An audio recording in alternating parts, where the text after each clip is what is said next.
Welcome to our channel. Today we how to backup iPhone voice memos to iCloud Drive. Detailed guide step by step clearly. First, unlock your iPhone and locate the Voice Memos app. Open the Voice Memos app from your home screen. Select the voice memo you wish to backup to iCloud Drive. Tap on the three dots for more options. From the menu that appears, choose the Share option. In the sharing options, select Save to Files.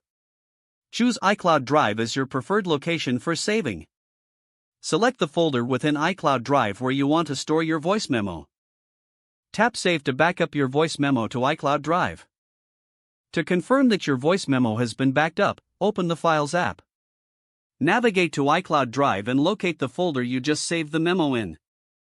Open the folder to verify that your voice memo is there.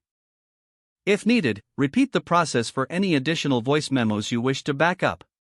Ensure your iPhone is connected to Wi-Fi for the best backup experience. To check your iCloud storage, go to Settings and tap your name at the top. Select iCloud and then Manage Storage to view your available space. Make sure you have enough storage to accommodate your voice memos.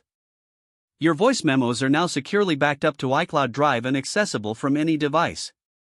If the page does not load, refresh the browser or try again in a private or incognito window. Make sure you are using the correct email address, then retype it carefully to avoid small typos. If your password is not accepted, use the Reset option and create a new strong password you can remember. Check your spam folder for verification or security emails, then complete any requested confirmation steps. Enable two-factor authentication if available to improve account security and reduce unauthorized access risk. After signing in, review your profile details so your contact information and settings are accurate and current. If you see an error message, note it down and try again after restarting your device and internet connection. Log out when you finish, especially on shared devices, to keep your account and payment information secure. If the page does not load, refresh the browser or try again in a private or incognito window.